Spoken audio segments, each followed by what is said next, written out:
तसं जर पाहिलं तर सुरुवातीपासून कर्जत जामखेड हा दुष्काळग्रस्त भाग आहे. आमच्या आरंगावमध्ये पहिलं पाण्याची परिस्थिती फार बिकट होती.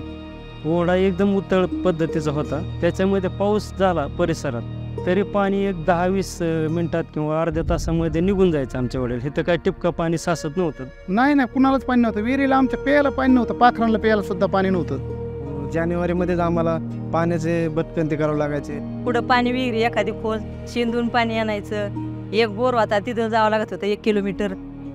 ओढा बिलकुल म्हणजे नव्हताच. सगळं अतिक्रमण होतं ओढ्याला. पिकाला तर पाणीच नव्हतं. गुरांना जपून जपून पाणी वापरायचं. हे हिरवा चारा उन्हाळ्यामध्ये मिळतच नव्हतं जनावरांना. शेतीला तर विचारच नाही, पाणीच नाही. उन्हाळ्यामध्ये पाण्याचा विषयच नाही. स्थानिक शेतकऱ्यांचे सगळ्यांचाच विषय होता, कारण इथले जे भौगोलिक क्षेत्र आहे त्यानुसार इथं खोलीकरण होऊन पाण्याची साठवणूक आपण वाढू शकतो हे सर्व शेतकऱ्यांच्या लक्षात होतं. त्यानुसार नाम फाउंडेशन, आमदार रोहितदादा पवार आणि लोकवर्गणीतून इथं काम केलं आणि 2 मशीन चालू होत्या आणि सुमारे 2-1 महिने काम चालू होते.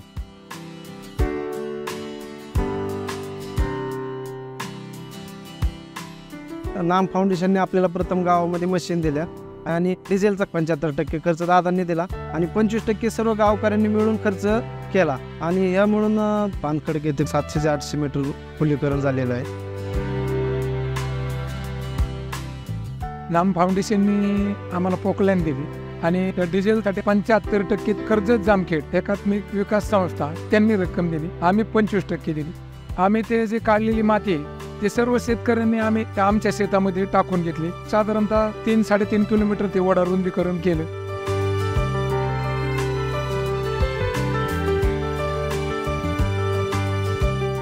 नदीला खोलीकरण केल्यामुळे विहिरीला पण जिरपा सुटला. आता माझ्याच रानात 3 एकर ऊस काढते. 1 एकर मध्ये माझा 1 लाखाचा ऊस झालाय.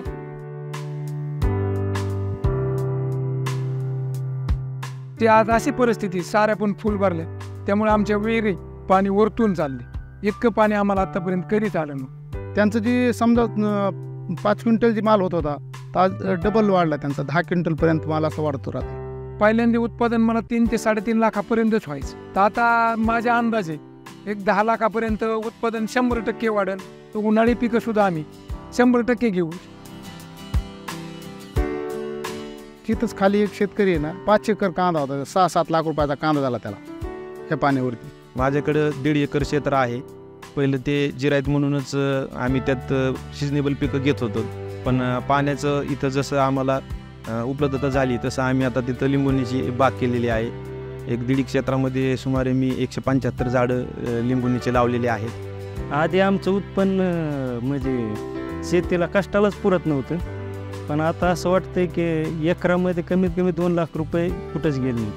इथल्या वस्तीला तर फायदा झालाच आहे या कामाचा, पण आजूबाजूचे सुद्धा 150-200 एकर जमिनीला म्हणलं तरी फायदा झाला असेल. त्यामुळे आम्हाला गुराचा चारा विकत नाही आणावं लागत बाहेरून. तिथंच राहतच हे करतो आम्ही, बनवतो असं गुराला खायला. तर भागतंय आमचं उन्हाळाभर.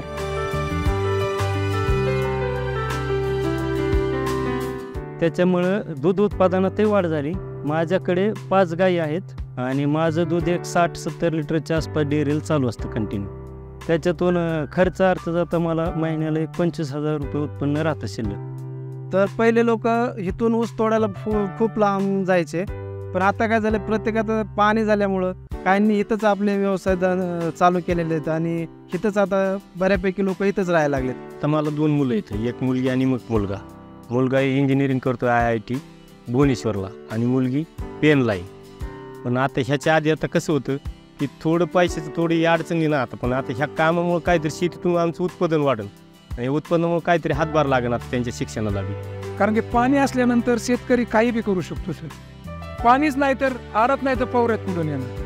तर आम्ही खर्च कोणत्या बेनिफिटवर करायचा. तर आता आम्ही ठामपणे पिकाला खर्च करू शकतो ह्या पाणी आल्यामुळे आणि आमचं 100% वार्षिक उत्पादन ही वाढणार म्हणजे वाढणार.